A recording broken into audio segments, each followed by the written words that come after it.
Entonces, bueno, este espacio es patrocinado por Beringer y de verdad, pues muchas gracias a la Asociación Colombiana de Nefrología por habernos invitado a participar en este tema. Creo que vamos a tener que repetirlo también en la Asociación Colombiana de Endocrino y pues a mis ponentes que me acompañan, que son súper expertos en el tema.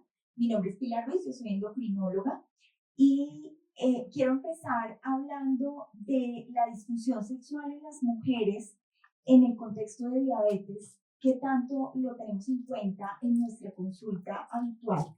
Está completamente anotado y se conoce la prevalencia que tiene en más del 30% de las mujeres a las que activamente se les pregunta si han tenido algún tipo de alteración en su deseo sexual o en la forma en que viven su vida sexual y que tanto el control metabólico influye. Muchas veces nos centramos nosotros como endocrinólogos en otras áreas del control de nuestras pacientes que viven con diabetes.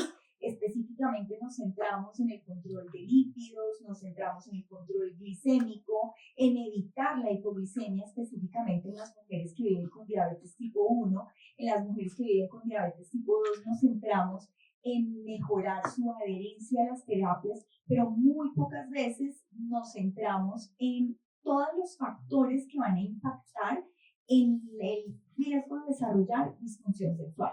Y es clarísimo que tenemos múltiples factores y aquí les quiero mostrar este estudio que es muy interesante porque nos hace ver los factores metabólicos entre los que están los cambios glicémicos crónicos, tanto la hiperglicemia, que impacta muchísimo en la parte vascular, pero también la hipoglicemia que impacta en la parte neurológica y en la disautonomía, la obesidad, por supuesto, y el componente de resistencia a la insulina, los factores hormonales y específicamente en las mujeres que tienen componente autoinmune de diabetes tipo 1, pero también en algunas con diabetes tipo 2 podemos encontrar algo de envejecimiento ovárico temprano y también menopausia temprana o menopausia precoz, pero en todas vamos a encontrar en la edad promedio de la Organización Mundial de la Salud 52 años, pero desde los 45 todos los síntomas climatéricos y perimenopáusicos. Tenemos factores psicológicos y entre esos está la angustia emocional de vivir con su condición de salud de diabetes, la disminución de la libido relacionada a estados de ansiedad y a otras preocupaciones del cuidado de su salud, la autoestima y la imagen corporal, incluido las mujeres que tienen que usar dispositivos o que padecen lipodistrofia asociadas a sus terapias, los factores asociados a microbiota, y estos estudios lo traje para que lo miremos porque es algo que yo personalmente no había tenido en cuenta en la microbiota vaginal y el impacto que esto tiene en el día a día de nuestras mujeres. Sí sabemos que hay mayor riesgo, especialmente en las que tienen glicemias no controladas. Hablamos activamente de la necesidad de hacer prevención en infecciones picóticas genitales, pero no en cuidar esa microbiota vaginal. Y esa también va a impactar en aumento de infecciones y en sequedad vaginal. Y las recomendaciones del grupo americano y el trabajo europeo nos invitan a hacer una tamización activa de disfunción sexual femenina. Y aquí yo quiero preguntarle a Fernando, que es el que más experiencia tiene, en cómo lo aborda él en estas mujeres. ¿Qué les preguntas tú específicamente, acortado, supervisado? Porque pues la tabla que nos trae la Diabetes Care nos parece un poquito extensa, entonces, ¿cuál sería tu recomendación práctica? Buenos días. Lo primero que todo, ustedes sabían que hay un estudio que relaciona la forma en la que uno saluda con la posibilidad de disfunción sexual. Buenos días. Hola. Ok, pues ahora sí podemos hablar de sexualidad. Lo decía Pilar, hablar de sexualidad definitivamente es un tema súper complicado, es un tema denso para muchos de los profesionales de la salud. Y hay dos cosas que la guía dice. Primero, utilice una cosa que se llama el índice de función sexual femenino, que es un cuestionario, tiene 19 preguntas y básicamente nos dice cómo está la mujer respecto al orgasmo, cómo está respecto a la excitación, cómo está respecto al dolor que está sintiendo y en términos generales a la satisfacción.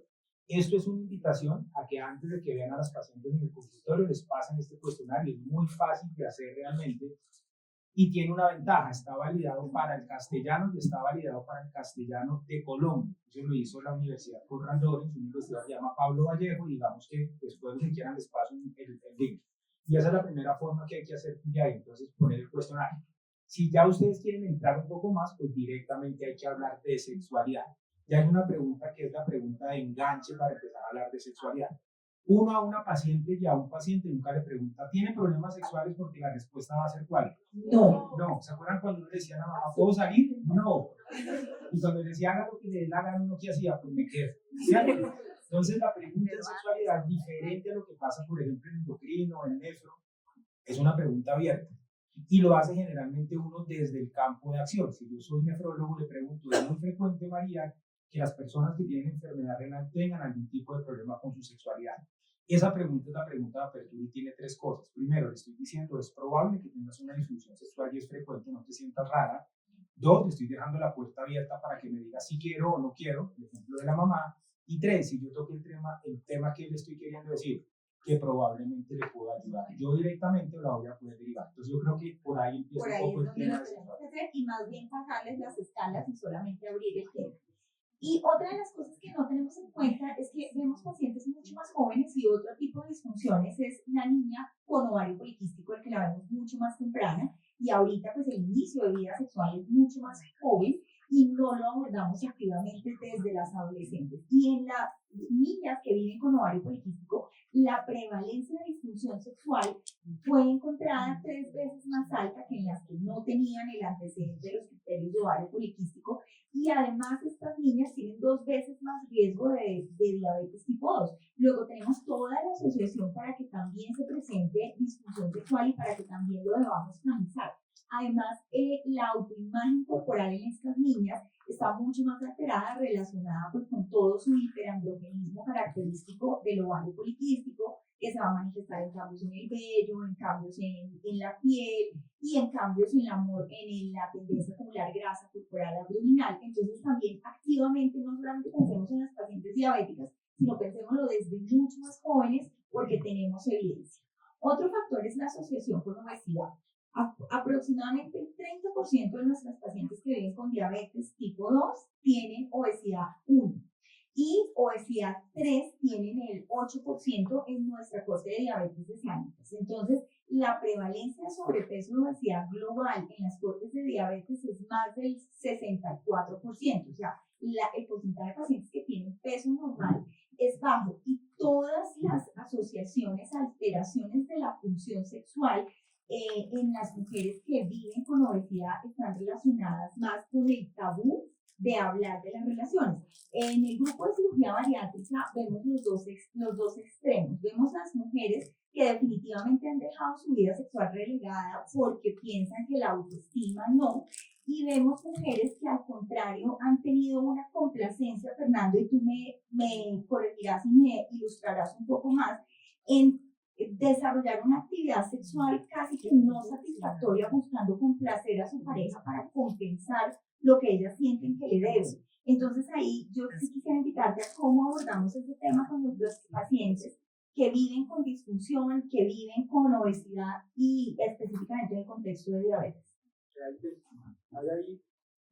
Hay 3 contextos importantes. El primero, lo que se hace es verdad, lastimosamente la mujer creció con el lastre social de que hablar de sexualidad no estaba bien, porque era hablar de un tema que solamente era de la intimidad. Entonces, hay que romper el círculo y hay que decir, la sexualidad es una cosa que es compartida, no podemos tener sexualidad por complacencia, porque en el momento en el que entramos a la complacencia nos estamos haciendo daño a nosotros mismos, porque a largo plazo lo que hacemos es pensar en negativo, no disfrutar, sino me toca otra vez.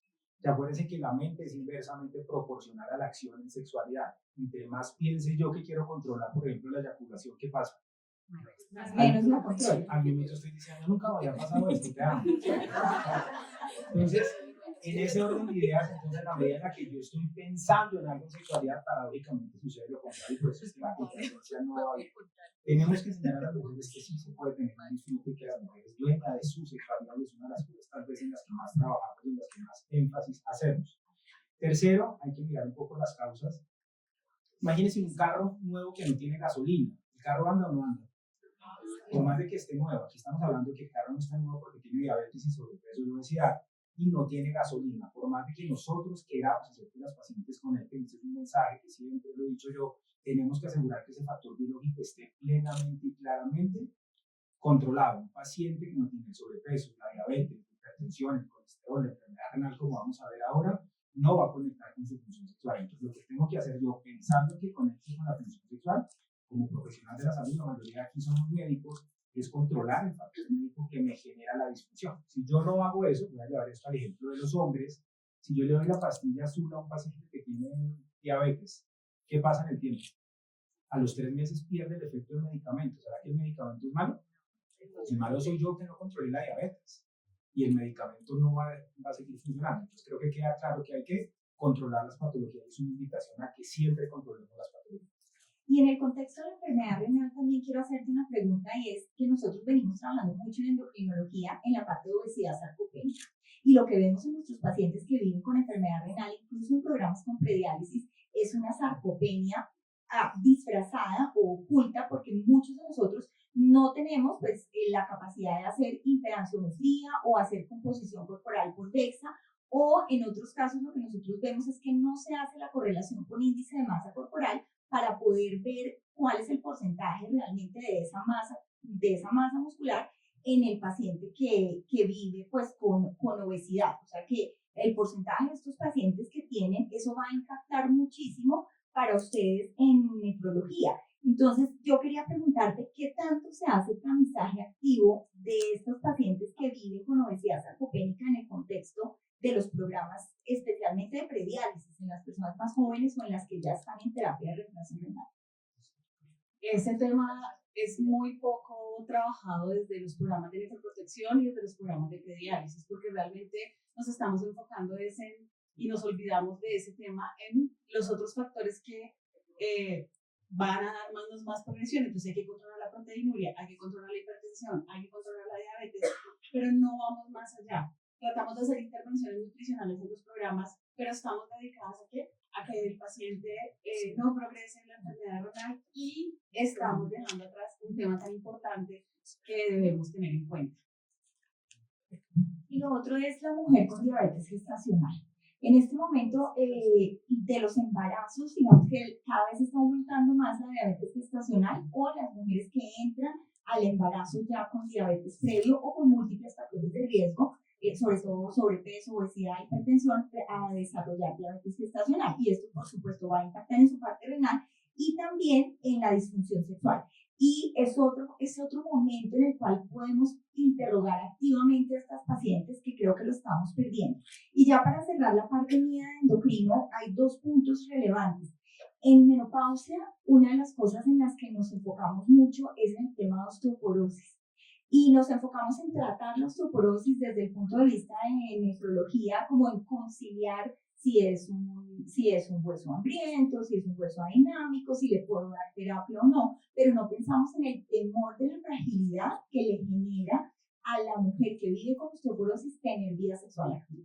Entonces, eso también va a ser una limitante. Y lo último para invitarlas es que una mujer que vive con una enfermedad hormonal y además una enfermedad renal tiene un componente de ansiedad y depresión muy importante que nosotros como clínicos no estamos teniendo en cuenta y que por supuesto va a impactar en su vida sexual. Entonces, pues la invitación es a que trabajemos activamente desde la perspectiva integral de nuestras mujeres. Muy bien, entonces, pues vamos nosotros a hablar un poco sobre la enfermedad renal diabética y cómo se comporta la salud sexual femenina.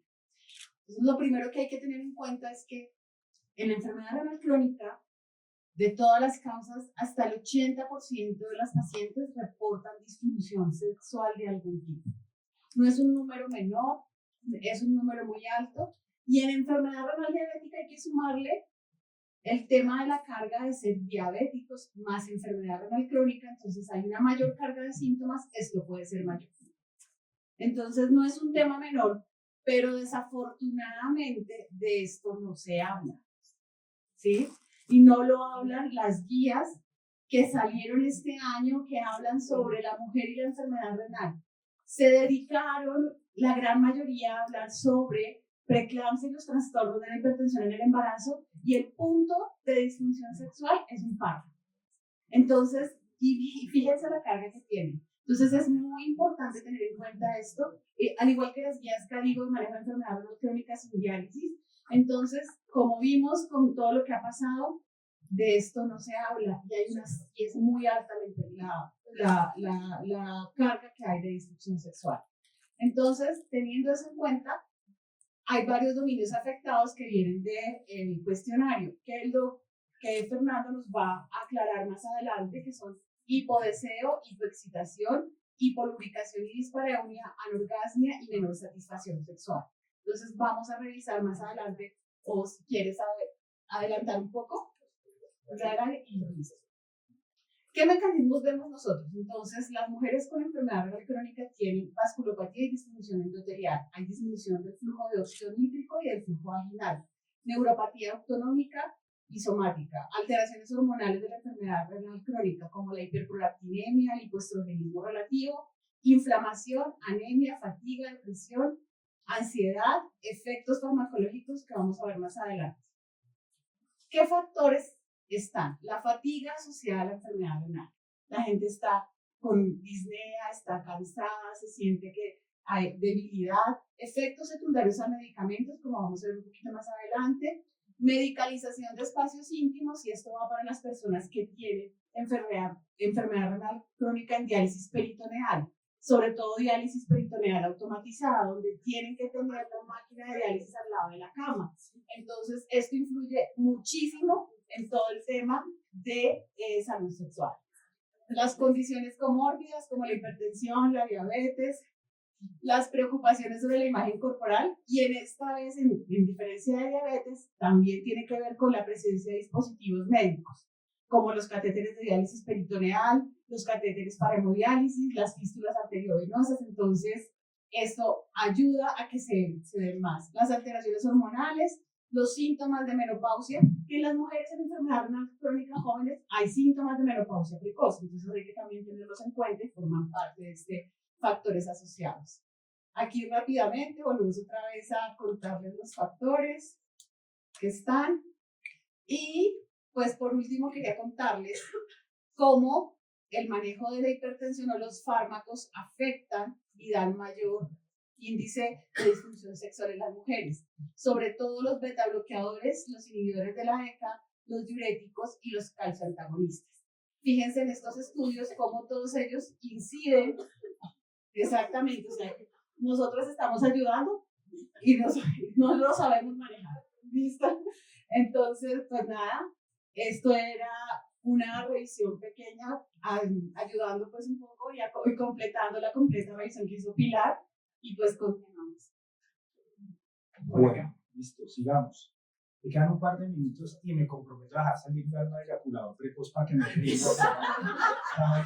No nos va a alcanzar. Ok, entonces, eso nunca me ha pasado. Vamos a hablar en la población general, no vamos a hablar de enfermedad crónica ni enfermedad renal. En condiciones generales, a los 45 años, 1 de cada 2 personas tenemos riesgo de tener una disfunción. Eso quiere decir que si en este salón hay 100 personas, ¿cuántos tenemos riesgo?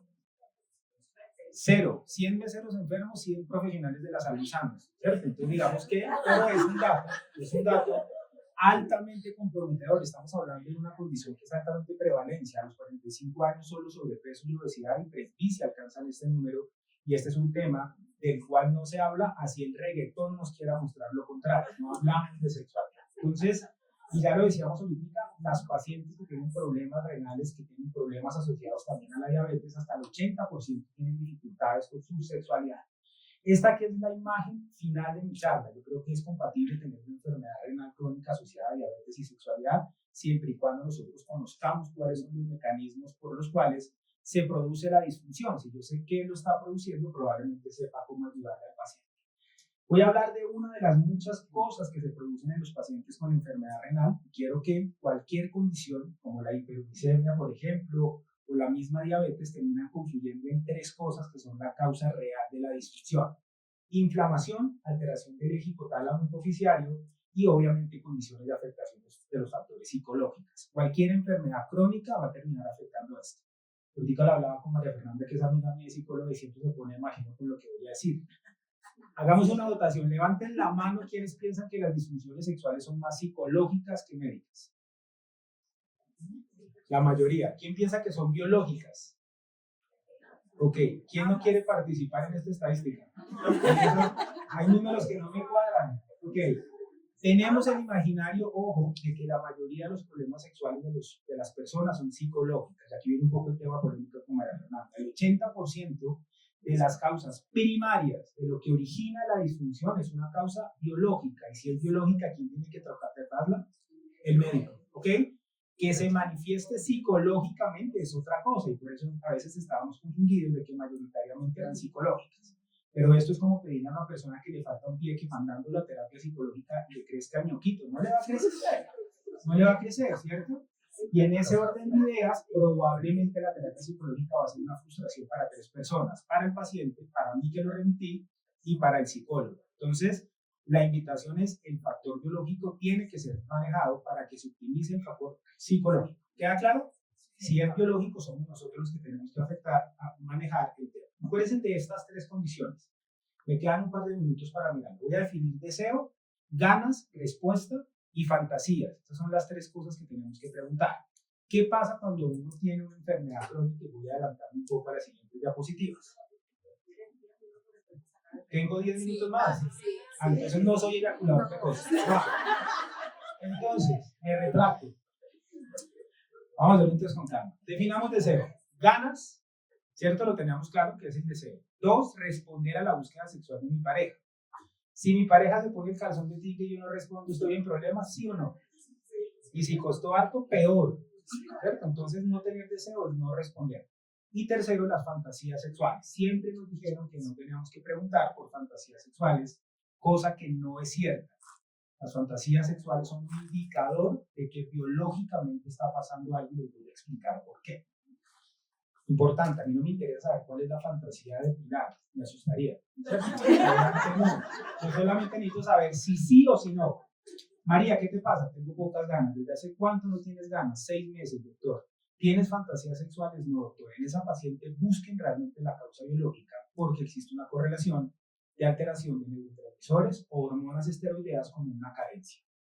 María, ¿qué te pasa? Tengo pocas ganas. Ok, ¿desde hace cuánto tiempo no tienes deseos? 6 meses, doctor. ¿Tienes fantasías sexuales? Sí, doctor. ¿Con quién no tienes ganas? Con mi pareja, doctor. ¿A dónde mandamos a ese paciente? ¿Al psicólogo o al abogado? No hay más opciones. No tiene más para dónde ir. Entonces, uy, doctor, no tengo un tema polémico. Entonces, miren ustedes cómo. Sí. Pero ahora, ojo, bien. Voy a abrir aquí la puerta. Esto es una chistoso, pero esa es de las recomendaciones que haría en encuentro. Y yo les pregunto, si uno está fallando en casa, que es donde está tranquilo, obviamente puede haber algo de monotonía. ¿Ustedes creen que va a funcionar por fuera donde va a tener más ansiedad? Ansiedad es igual a adrenalina, vasoconstricción. Ese man los abandona a los manes, seguro. Entonces tiene 2 causas. Primero, tiene remordimiento porque no funcionó por fuera y tiene remordimiento que buscó por fuera. Entonces, pues hay que rebalárselo porque lo escuchamos a diario. Entonces, sigamos acá. ¿Queda claro lo de las fantasías? Son esas 3 cosas. ¿Ok? Esa es la definición, pero biológicamente, ¿qué tiene el deseo? El deseo tiene varias cosas. Lo primero, gasolina para hacer mover el carro, que son 2 cosas. Las hormonas esteroideas, que son 3, testosterona, estrógenos y progesterona, y neurotransmisores, unos excitatorios y unos inhibidores. Pregunta, hablamos a la votación, ¿cuál de las 3 hormonas esteroideas es la importante para el deseo sexual? Testosterona, estrógeno, progesterona. Testosterona, levanten la mano. Progesterona, ¿algún valiente? Varios. Estrógeno, las 3 son igual de importantes, sin lugar a dudas, y por eso es que típicamente pasaba que cuando les ponían peles de testosterona a las pacientes que tenían fatiga, cansancio, debilidad y disminución del deseo, a los 3 meses yo las veía y les preguntaba, María, ¿cómo sigues? Mal, doctor. Hiperandrogenizadas, ¿ok? Pues la testosterona no es la única causa. ¿Listo? Está claro, doctores, está claro que la testosterona tiene una participación importantísima, pero la progesterona también y el estrógeno también. Pacientes que tienen sobrepeso y obesidad tienen modificación, por ejemplo, de estos ejes. Sí. Pacientes que tienen enfermedad crónica renal o diabetes o cualquier enfermedad crónica, sí. Y repito esa diapositiva que decía, la inflamación produce radicales libres que van a ir a parar a los tejidos gonadales, ovario y testículo, haciendo que no se formen los niveles adecuados de testosterona. Por eso es que el paciente con enfermedad crónica típicamente tiene disminución del deseo, sumado a los factores psicológicos que también pueden llevarlo a disminución del deseo. Si yo tengo claro esto, ¿qué tengo que preguntar al paciente o qué tengo que medir? Niveles de hormonas esteroideas y verificamos a ver qué más tenemos que pedir. ¿Hasta aquí estamos? Sí. ¿Les contaron que eso tenía práctica? Sí. ¿Vinieron depilados o no depilados? Segunda parte. Segundo, no tengo que ir a los dientes. Segunda parte se llama excitación. ¿Será que en los pacientes la excitación se ve alterada en los hombres y en las mujeres? La respuesta es sí. Hablemos de fisiología para entender cómo una enfermedad renal crónica la afecta.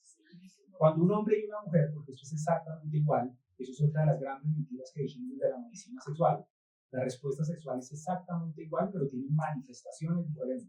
El hombre tiene pene, la mujer no. La manifestación es diferente, pero la causa primaria es igual. Mismos vasos, mismos hormonas, mismos neurotransmisores en concentraciones diferentes, pero es lo mismo. ¿Por qué les hago hincapié en esto? Porque siempre pensamos que las causas de la disfunción son diferentes en hombres y en mujeres, y son exactamente iguales. Cuando una persona se excita, esa información llega al endotelio de los genitales y llega al nervio de los genitales, y eso produce una sustancia que se llama la óxido nítrico sintetasa, que es esto que están viendo acá. Esa sustancia se encarga de generar el óxido nítrico entra a la célula muscular lisa, produce activación del guanilato ciclasa, AMP cíclico, una cantidad de sustancias, y a lo último lo que hacemos es perder calcio. Una erección y una lubricación no es más que ¿qué? Calcio. Como la mayoría aquí son mujeres, próxima vez me digan ¿por qué no tuviste erección? ¿Qué hay que decirle? ¿Por qué no perdiste calcio? Eso ahorra mucho terapia psicológica. Sí, eso ahorra mucho terapia psicológica. ¿Ok? Miren ustedes esto. Hombres y mujeres somos iguales. Esto parece una caricatura, pero así se lo explico a mis pacientes y a los profesionales que tengo enfrente porque van a entender que es exactamente igual. Eso es el intersticio a nivel genital. Quiero que se imaginen que esto es un hueso, arriba es hueso y a la izquierda es hueso y aquí es mucosa. ¿Estamos? Mismo vaso sanguíneo del hombre, pero ahora en la mujer. En el intersticio, alrededor de los vasos sanguíneos que hay en el espacio intersticial, líquido intersticial, que sería esta agua, ¿cierto? Esta mujer se excita, es decir, va a empezar a tener lubricación y su vaso sanguíneo, exactamente igual que en el hombre, pierde calcio y se va a dilatar. ¿Estamos? Al dilatarse pregunta, ¿el agua va para adentro del vaso o trata de buscar salida? Y busca salida por el hueso o por la mucosa. Por la mucosa. Entonces la lubricación la entendemos que no es más que un transudado del líquido intersticial producto de la vasodilatación. Técnicamente esto es la lubricación. Y por eso es que la mujer necesita los juegos sexuales previos, porque en el hombre es abrir la llave para llenar la tinita o la tina, depende de cada hombre, ¿cierto? Y en la mujer, ¿qué? Necesita los gradientes de presión para poder, ¿qué? Producir la lubricación. Los juegos sexuales previos no son un invento, fisiológicamente tienen que suceder porque la mujer tarda más. ¿Hasta aquí vamos? Ejercicio rápido. 3 causas de disfunción eréctil en el hombre de 50 años. Rápido. Enfermedad renal crónica, diabetes. Otra. Obesidad y sobrepeso. Y las lipidemias. Ahí están las 3. Ahora quiero que me digan 3 causas frecuentes de una mujer de 50 años sin mencionar la menopausia. Va. Las mismas, acuérdense que dijimos que era lo mismo. Premisa del doctor Rosero: todo lo que afecta a la lubricación afecta a la erección. Todo lo que es bueno para la erección es bueno para la lubricación. Tenemos que dejar de pensar que el tema de sexualidad solamente es en el hombre. En la mujer pasa lo mismo. ¿Cuántas mujeres le preguntan a ustedes por la lubricación como marcador de riesgo cardiovascular? ¿Estamos?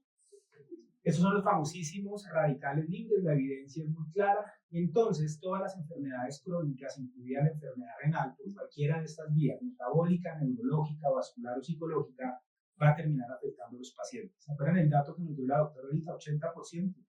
Por eso es que el 80% es tan alto en las pacientes que tienen enfermedad crónica. Si yo junto enfermedad renal más diabetes, ese porcentaje en algunos pacientes, en alguna literatura, dice que es del 90%, 9 de cada 10.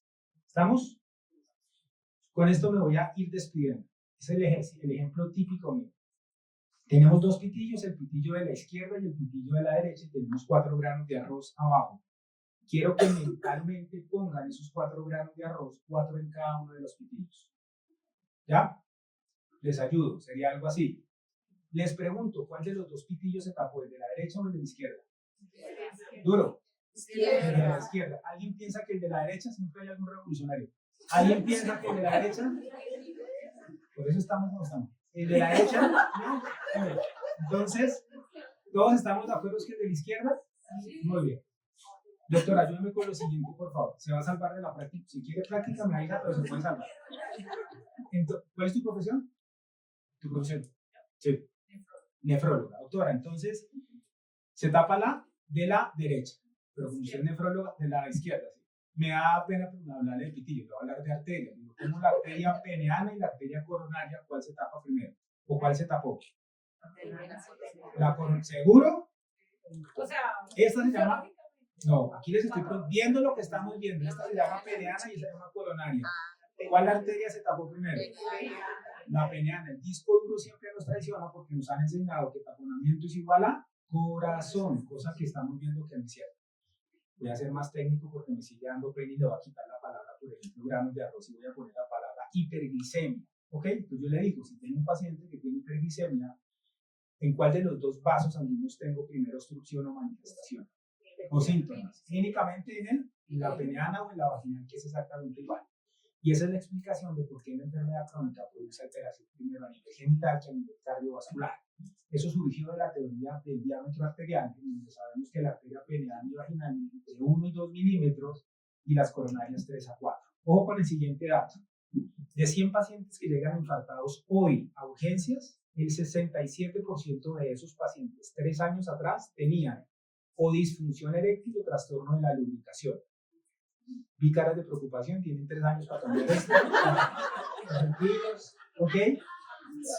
Entonces, por eso es que decimos que la enfermedad sexual es un marcador de riesgo ¿qué? Cardiovascular. ¿Será que hablar de sexualidad es importante en la época y en la era de la promoción y la prevención? Doctores, tenemos que dejar la vergüenza. Esto tiene una explicación científica. No nos estamos metiendo en la intimidad del paciente. Nos estamos metiendo ¿en dónde? En el corazón. En el riesgo corazón del paciente. ¿Estamos hasta acá? Muy bien. Acá, ¿qué más tenemos que decir? Tenemos favorificando. Hay estudios que dicen que tienen el mismo valor predictivo hacer un fondo de ojo, los cruces arteriovenosos tienen el mismo valor predictivo hacer fondo de ojo que hablar de sexualidad. ¿Qué creen que es más fácil? Para mí. Hablar de sexualidad. Los quiero invitar. Para ustedes creo que es más fácil también hablar de sexualidad. Si ustedes fueran los dueños de la institución, ¿qué les sale más barato? ¿Hablar de sexualidad o mandar a hacer pruebas? Las pruebas de filtración glomerular que también son un valor predictivo. También hay un par de estudios que dicen hablar de sexualidad también tiene un valor no tan potente como el de los ojos para hablar de sexualidad. Entonces, hablemos en la sexualidad no como el coco, sino como el aliado que podemos llegar a tener. Esta es la imagen con la que quiero que nos vayamos. Un médico que está comprometido en la función sexual de los pacientes. No que se mete en la sexualidad de los pacientes, sino que está comprometido con la función sexual de los pacientes. ¿Ok? La evidencia es clarísima. Aquí esta diapositiva es para darle gusto a María Fernanda, que es una de mis grandes amigas, y decirle, la salud mental tenemos que evaluar. Una cosa es que sea la causa primaria, pero otra cosa es que la manifestación de mis pacientes genere afectación de la función mental. 70% de los pacientes que tienen una enfermedad sexual van a terminar teniendo ansiedad, depresión o ira. Y el 70% de los pacientes que tienen depresión, ansiedad o ira van a terminar teniendo una función sexual alterada. Nadie va por el mundo diciendo tengo disfunción sexual riéndose. Y si va así, mándelo al psiquiatra. ¿Ok? Entonces, no me queda más que decirles que muchísimas gracias por